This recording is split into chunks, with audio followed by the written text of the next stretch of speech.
SG Consultancy Services. Study MBBS in Russia, Philippines, Uzbekistan.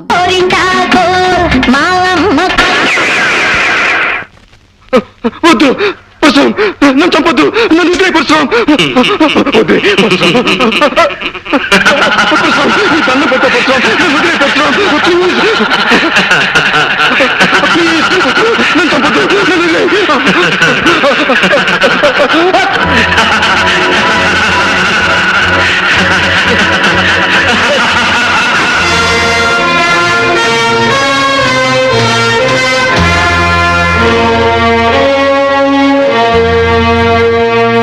Parashuram Parashuram Parashuram.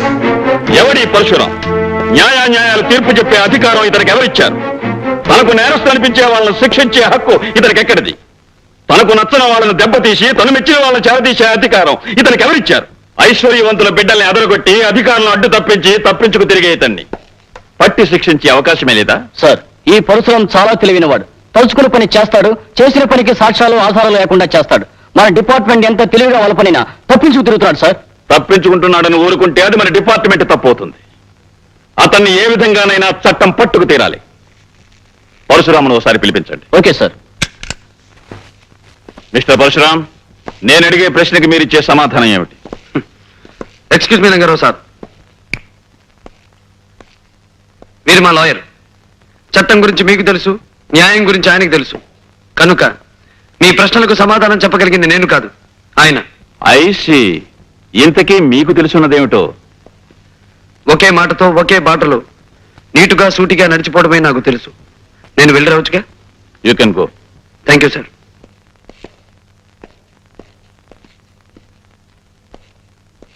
Inspector Shekhar sir, నువ్వన్నట్టు ఈ పరశురాం ఓ పట్టాన మనకి చిక్కే మనిషి కాడు. ఇతని కేసు హ్యాండిల్ చేయగలిగిన వాడు ఒక్కడే ఉన్నాడు. ఎవరు sir? Vizag police ASP mister Vijay. What? నేను వెంటనే బయలుదేరొస్తున్నాను. I will smash those bastards.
Mister Vijay, I'm proud of you. ప్రజల్లో పోలీస్ డిపార్ట్మెంట్ పరపతిని పరువుని పెంచే నీలాంటి పోలీస్ ఆఫీసర్ను చూసి గర్వపడుతున్నాను. నీ సాహసాన్ని గుర్తుగా మన డిపార్ట్మెంట్ తరపున నీకు బంగారు పతకాన్ని కానుగ్గా అందిస్తున్నాను. Thank you very much. ఈ బంగారు పతకం నా బాధ్యతని మరింత పెంచింది. బాధ్యత ఎంత పెరిగినా దాన్ని నువ్వు సక్రమంగా నిర్వర్తిస్తావనే నమ్మకం నాకుంది mister Vijay. Thank you sir. But one thing, ఇక నుంచి నీ విజయాలు వినటమే తప్ప చూసి ఆనందించే అవకాశం నాకు లేదు. అదేమిటి సార్? విజయ్, నిన్ను ట్రాన్స్ఫర్ మీద హైదరాబాద్ పంపమని సెంట్రల్ గవర్నమెంట్ నుంచి ప్రత్యేకమైన ఆర్డర్స్ వచ్చాయి. హైదరాబాద్ ట్రాన్స్ఫరా? అవును. ఎవరూ సాల్వ్ చేయలేని ఒక ముఖ్యమైన కేసు విషయంలో నిన్ను అక్కడికి పంపించమని అక్కడ మన డిపార్ట్మెంట్ నుంచి రిక్వెస్ట్ వచ్చింది. మిస్టర్ విజయ్, పేరుకు తగ్గట్టుగానే నువ్వు ఎక్కడికి వెళ్ళినా విజయం సాధిస్తావని ఆశిస్తూ సాధించాలని మనసారా కోరుకుంటున్నాను. Wish you best of luck. Thank you sir. Lakshmi, అక్కడే ఒక క్షణం ఆగండి శ్రీవారు. శ్రీమతి గారి ఆజ్ఞ పాటించక తప్పదుగా. ఇంతకీ ఏమిటో కథ? అబ్బా సరిగ్గా నిలబడండి. అది సరే గాని ఏమిటి కథ? ఏముంది, ఊరు వాడా మెచ్చుకున్నంత సాహసాలు చేసి ఎవరికి రాని మెడల్ సంపాదించారుగా. ఎవరి దృష్టి అయినా పడొచ్చు. Correct correct. ఎవరి దృష్టి అయినా నా మీద పడి నాకు దిష్టి తగలచ్చు. కానీ ఇలా హారతి పళ్ళెం చుట్టూ తిప్పి దిష్టి తీయడం కంటే ఒక పవర్ఫుల్ పద్ధతిని ఈ మధ్యనే ఒక సన్యాసి కొత్తగా కనిపెట్టాడు. పవర్ఫుల్ పద్ధత? అవును. ఆ పద్ధతి అనుసరించి పొద్దున్న, మధ్యాహ్నం, సాయంత్రం, రాత్రి, అర్ధరాత్రి, వేకువజామున ఎప్పుడైనా సరే తీయొచ్చు. అలా గనక దిష్టి తీస్తే ఎట్టి పరిస్థితుల్లోనూ దిష్టి తగలదు. ఏమిటండి అంత గొప్ప పద్ధతి? దానికి ఏం చేయాలంటారు? చెప్తాగా, పద. ఇలా కూర్చో. దా. కూర్చున్నావుగా, ఇప్పుడు నువ్వు కళ్ళు మూసుకోవాలి. కళ్ళు మూసుకున్నావుగా. ఇప్పుడు ఏం జరిగినా సరే కళ్ళు తెరవకూడదు. ఏమిటండి ఈ తలుపులు తెరిచా ఉన్నాయి, ఎవరు చూస్తే సంబరపడతారు. ఇంటికి వెళ్ళి రిహార్సల్ చేసుకుంటారు. వాళ్ళు వీళ్ళని బట్టి టేకులు కూడా చేసుకుంటారు. సరేగాని నేను వెళ్ళి బయట తలిపేసి వస్తాను. ఏమిటండి హడావుడి?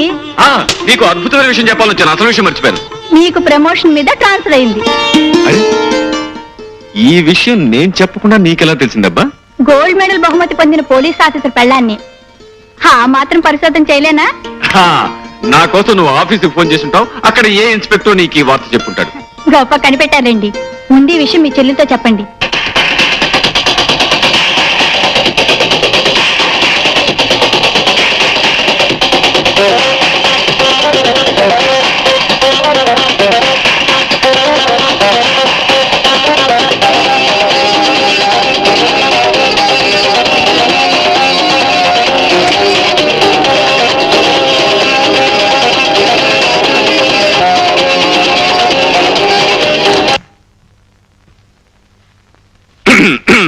ఏమిటన్నయ్యా, ఎందుకు ఆఫ్ చేసావు? నాకు తెలియకూడతాను చెల్లెమ్మా. రాత్రి పగలు ఈ టేప్ రికార్డర్కి రెస్ట్ అనేది ఇవ్వకుండా మ్యూజిక్ పెట్టుకుంటావు కదా, నీకు విసిగనిపిస్తుంది? మ్యూజిక్ వింటవా? నేను కాలక్షేపానికి మ్యూజిక్ వింటూ కూర్చోలేదన్నయ్యా. మరేం చేస్తున్నావమ్మా? ఎక్సర్సైజ్ చేస్తున్నాను. Exercise 1 2 3 go. ఫ్యాంటాస్టిక్. ఈ ఎక్సర్సైజ్ కంటే మంచి ఎక్సర్సైజ్ ఇంకోటి చెప్పనా? ఒళ్ళు వంచి ఇంట్లో సామానంతా ప్యాక్ చేయడం. సామాన్లన్నీ ప్యాక్ చేయడమా? ఎందుకని? నాకు ట్రాన్స్ఫర్ అయింది కనుక మన ఇక్కడి నుంచి జెండా ఎత్తేస్తున్నాం. ఏ ఊరికన్నయ్యా? ఎక్కడికో విన్నావంటే ఎగిరి గంతేస్తాం. అబ్బా నన్ను ఊరించుకు చెప్పు అన్నయ్యా. చెప్పు, ఎక్కడికి? హైదరాబాద్. హైదరాబాద్ వండర్ఫుల్. నిజంగా మా అన్నయ్య సో గ్రేట్. అన్నట్టన్నయ్య, ఇందాక ఉదయం చెప్పింది నీ సాహసానికి మెచ్చి నీ డిపార్ట్మెంట్ మళ్ళీ నీకు గోల్డ్ మెడల్ ఇచ్చిందటగా? కంగ్రాచులేషన్స్. ఇప్పుడున్న గోల్డ్ మెడల్స్ కాకుండా ఇంకా 100,000 మెడల్స్ రావాలి. అవి తల నుంచి కాళ్ళ వరకు తగిలించుకోగా ఇంకా చోట్లేక మరికొన్ని మిగిలిపోవాలి. అవి నీ చెల్లెమ్మ తగిలించుకోవాలి. అది సరే, నిజంగానే ఈ బంగారు పథకాలన్నీ నీ సాహసానికి మెచ్చి ప్రభుత్వం ఇచ్చినవేనా అన్నయ్య? కాదమ్మా, అసలు ఏమిటో చెప్పనా? ఇవన్నీ నేను బజార్ నుంచి కొనుక్కొచ్చాను.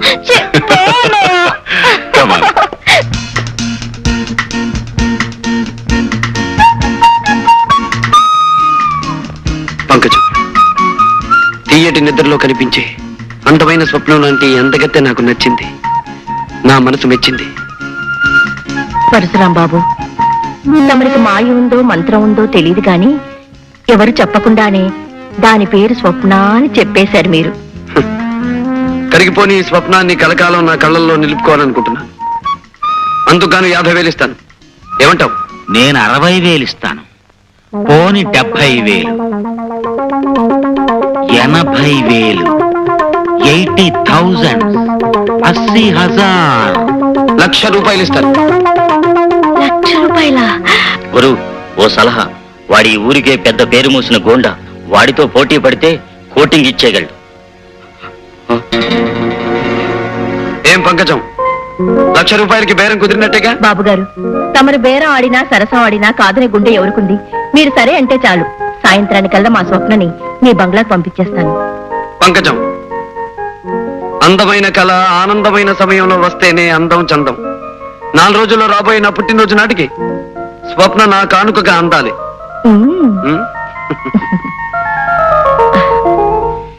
మిస్టర్ విజయ్. Yes sir. ఇది పరశురాముకు సంబంధించిన ఫైల్. సాక్ష్యాలు లేకుండా అతని మీద బనాయించిన కేసుల గురించి ఆధారాలు లేకుండా అతని మీద ఇచ్చిన రిపోర్ట్ల గురించి, రుజువులు లేకుండా అతను చేసిన పనుల గురించి ఇందులో అన్ని వివరాలు ఉన్నాయి. ఓకే సార్, నీ ఉద్యోగాన్ని, నీ కర్తవ్యాన్ని, నీ బాధ్యతను దృష్టిలో ఉంచుకొని సాక్ష్యాధారాలతో అతన్ని అరెస్ట్ చేస్తామని ఆశిస్తున్నాను. ఈ బాధ్యత నిర్వర్తించడంలో అవసరమైతే నా ప్రాణాలు సైతం లెక్క చేయనని ప్రమాణం చేస్తున్నాను sir. Best of thank you sir.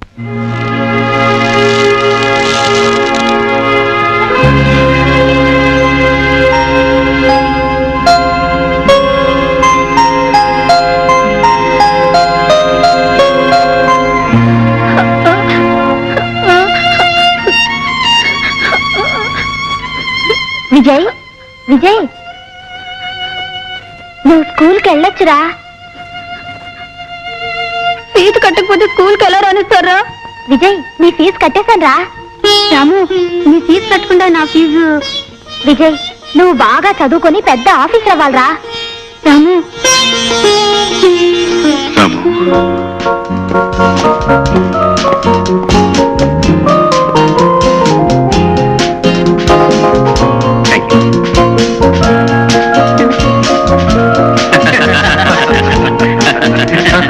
అదండి విషయం. విజయ్,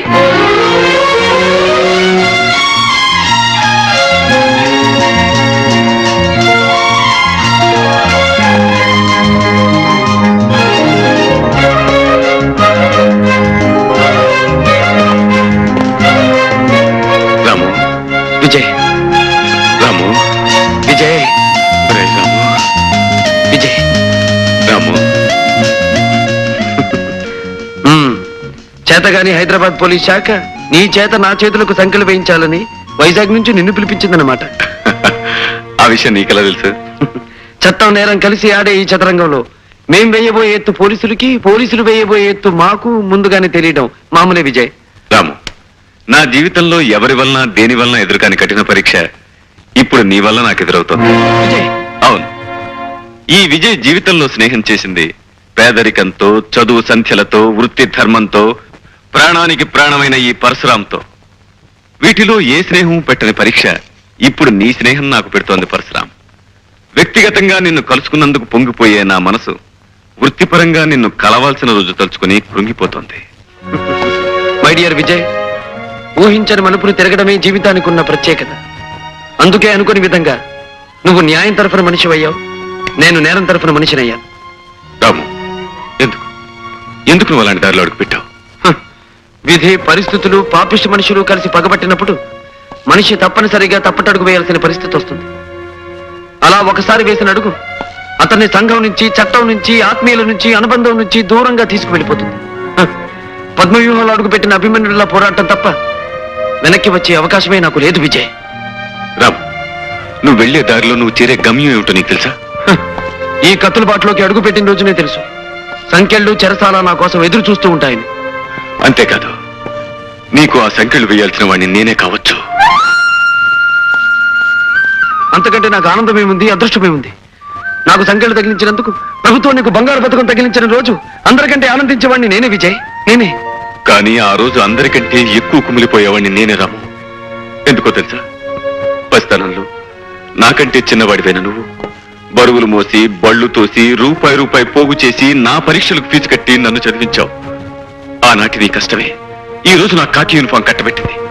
ఆ రోజు నీ శ్రమే ఈ రోజు నన్ను ఇంత ఆఫీసర్ని చేసింది. నువ్వు వెలిగించిన దీపాన్ని రాము, నువ్వు వెలిగించిన దీపాన్ని. అందుకే నీ మీద నాకు స్వాతంత్రం ఉందని నమ్ముతూ నిన్నొక మాట అడుగుతా విజయ్. అదేమిటో తెలుసా? నా కష్టంతో నీకు కానుకగా అందించిన వృత్తికి, ఉద్యోగానికి ఏనాడు నువ్వు అన్యాయం చేయకూడదు. అంతేకాదు, ఏ సమస్య వచ్చినా, ఏ పరీక్ష వచ్చినా నీ బాధ్యతను నువ్వు నిర్వర్తించాలి. అలానే నాకు మాటి విజయ్, మాటి. తప్పకుండా నీకిచ్చిన ఈ మాట నిలబెట్టుకుంటాను. లక్ష్మి, ఈ రోజు నాకెంతో ఆనందంగా ఉంది. ఎందుకో తెలుసా? ఎన్నో ఏళ్ల క్రితం దూరమైన నా ఆప్తమిత్రుడిని మళ్ళీ ఈ రోజు కలుసుకోగలిగాను. ఇంకేమండి, ఈ ఆనంద సమయంలో మీరు ఎంత టిఫిన్ అయినా ఒకటి చాలు. ఎవరండి అతను? ఈ రోజు మనం ఇంత తిండి తింటున్నామంటే అందుకు కారణం ఆ మనిషి లక్ష్మి. మేం మనుషులం వేరైనా మా మనసులు ఒక్కటే. గొప్పగా చెప్పారండి. నాకు మనిషి మనస్సు ఒకటే టైపు ఎవడైనా ఈ పాటికి దొరుకుంటే బాబు స్నేహం చేసేసి ఉండేవాడిని. అసలు స్నేహం అంటే బాబు డింబు, నీకు ముందు తెలియాల్సింది స్నేహం అంటే ఏమిటో కాదు, చట్నీ అంటే ఏమిటో తెలియాలి. కొబ్బరి పచ్చడి చేసే విధానం ఇదేనా? ఇదో విధానం అమ్మా, ఇంకా 2-3 విధానాలు ఉన్నాయమ్మా. నిదానంగా చేసి తినిపిస్తానమ్మా. అసలు కొబ్బరి చట్నీ ఎన్ని విధాలుగా చేయవచ్చు? నువ్వు కబుర్లు కట్టి పెట్టి ఇందాక నేను ఇచ్చి లిస్ట్ తీసుకొని బజార్కెళ్ళి సామాన్ తీసురా. వెళ్ళు. అలాగే అమ్మా. ఆ ఉపాహారంలో ఉప్పు కారం ఎక్కువైనాయని వదిలేయకండి, అవి పెడుతున్నా. దుఃఖమ్మా ఇంకో 2 దోశలే. వచ్చావా మావా? ఏమిటే నన్ను చూడగానే నీ మొహం స్పెషల్ దోశ ఎంత అయిపోయింది? అవదటి మరి నేనేదో మనసు పెట్టుకున్న దాన్ని నిన్నే మనవాడాలనుకున్న దాన్ని. అవునవును, మనం జీవితాంతం జనము అట్లకాడలాగా కలిసి ఉండవలసిన వాళ్ళం. ఏది 2 దోశలు పడాయి. తిను మావా. మావా, నన్ను కట్టుకుంటే నా దోస్త్ తింటూ నాతో ఉంటూ బతుకంతా చక్కగా గడపొచ్చు. అరంగుళం మందాన 6 అంగుళాల కైవారం ఉన్న నీ దోశకి అలవాటు పడ్డవాడిని నిన్నుగాక ఇంకెవరిని చేసుకుంటానే. మనం తొందరగా మనవాడేయాలి మావా, లేకపోతే నా కాడికి దోసుకొచ్చిన పెత్తి అదవా దొంగ సుత్తు చూస్తున్నాడు. ఏంటి ఆకలితో వచ్చిన వాళ్ళు దేని సుత్తారో తెలియదేటి.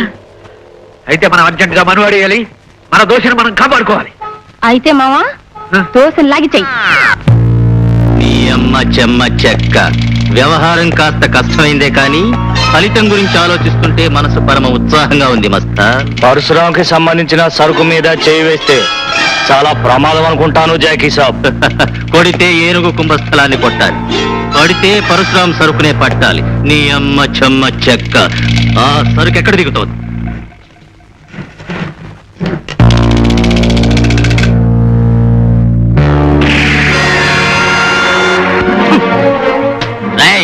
నీ అమ్మ చెమ్మ చెక్క. కదిలారంటే తలకాయలన్నీ పుచ్చకాయల్లా పేలిపోతాయి. పీటర్ బాస్, ఆ మిగిలిన సరుకంతా లారీలో లోడ్ చేయించి మన స్థావరానికి చేర్పించు. Okay boss. వెళ్ళి మీ పరశురాం దగ్గర చెప్పుకోండ్రా, రాజాలా వచ్చి మీ సరుకంతా దోచుకుపోయింది ద గ్రేట్